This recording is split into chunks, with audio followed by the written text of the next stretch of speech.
What do you feel when you see this image? Maybe it's nostalgia back to a time when you were sitting in the back of your parents' car playing Game Boy on a long night's drive all the way home from visiting friends or coming back from a day trip out to the countryside. The warm beige tones, comfy leather seats, and a radio that only told you the time and what station you were into as you grinded Route 110 to level up your Pokemon before having an intense rematch with May in Pokemon Sapphire. Maybe it reminds you of long drives looking out the window at distant city lights, longing for your bed as you slowly drift off to sleep to the quiet murmurs of conversation up in the front of the car. Now how does this image make you feel?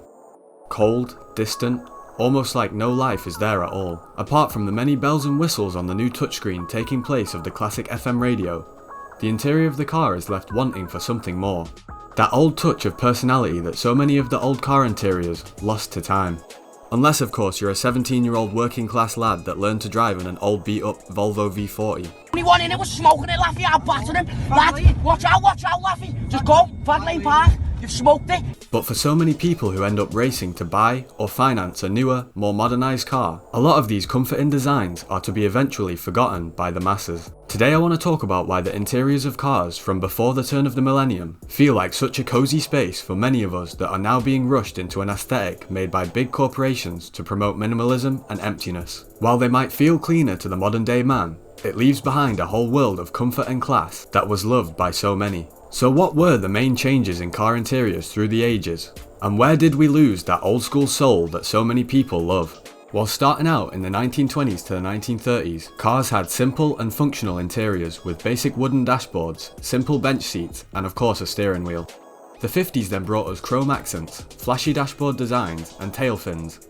Cars became symbols of prosperity rather than functionality. The bench seats got cushier, and vinyl upholstery became popular, and it was when radios and air conditioning also started to come into fruition. In the age of the Beatles and lava lamps, the 1960s brought us gems like the Mercury Comet, which sported trendy red and turquoise colour schemes that went from the dash all the way to the back seats. The Jag E-Type was interesting in its own right.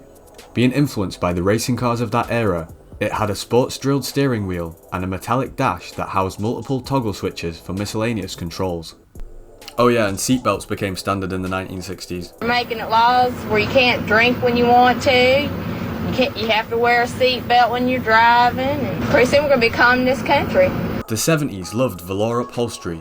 Cars were like rolling living rooms, especially in the 1975 Chrysler New Yorker, which had a literal sofa instead of individualized seats. And I know this isn't exclusive to the Chrysler, and it happened decades ago as well, but I just wanted to sneak in that Trailer Park Boys clip. Now this is a little different than most transmissions. First stop drive doesn't work, but third does. Neutral is park, reverse is second. If you want to use reverse, put it in drive. You got it? Yeah, I got it. But it wasn't until the 1980s when the true feeling of nostalgic interiors truly hits for me.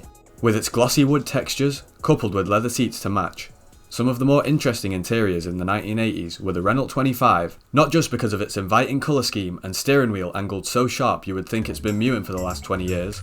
The French did in fact overwhelm the interior of this motor with buttons, switches and gizmos that probably made the driver feel like they were in a spaceship made in an underground French military base during World War II. Another space stage interior of the 80s was made by the Japanese, with it being the Nissan Gloria. Just when you think style is taking over functionality, you'll see that it looks like it has two radios, controls for which are also on the steering wheel. This is standard for today's cars, but for the time it must have been state-of-the-art gear. Jumping swiftly to the 90s now, and it would be a sin not to mention one of the nicest cars with one of the most unique interiors of all time. And of course I'm talking about none other than the Mark IV Toyota Supra A80. Starting production in 1989, and being released to the public in 1993, the turbocharged variant could go from 0 to 60 in just 4.6 seconds. But we aren't here for all that geek stuff like how fast the actual vehicle can go. We're talking about the much more important feel of the car when you sit inside. I've never seen any other car company to my knowledge do something like this, with Toyota slanting pretty much all of the interior of the car that mattered right towards the driver, giving the feeling that they were buckled into a space pod with the world at their fingertips. Well, it's either that or maybe the fact that the Japanese thought that no Supra owner was going to need to share the controls with anyone, cause Supra fans get no girls. That's excluding gross score of course, but that relationship is more open than the borders between the US and Mexico. Yeah, and then February, I put my balls in your mouth. Cut my mouth. Because I had long pubic hair, it slashed on the lips, so she didn't want to do any blowjob content. A few honourable mentions that capture the 90s aesthetic have got to be the Subaru XT with its uniquely shaped steering wheel and somewhat minimal placements of the radio and air conditioning controls. And of course I've got to rep my own town, even though they run like crap. The TVR Chimera has its merits in the compactly cute dashboard, leather that's pleasing on the eyes, and the quirkily placed gear stick. Like, isn't that gonna hit the radio? And finally we make it to the pre-2010s, which might be where we start to move slowly into the modern approach of minimalism that companies are striving for today.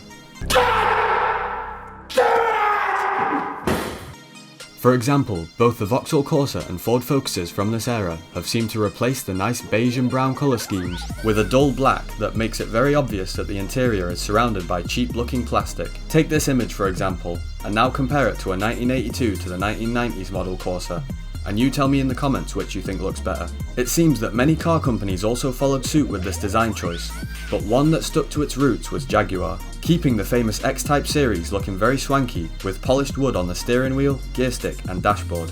But it wasn't long until Jaguar took the dive into minimalism and lost the quaint personality of the late 80s and early 90s. Not to say that this doesn't look really cool, but if you wanted a futuristic interior akin to this, then I don't see why a Mercedes AMG isn't the real answer.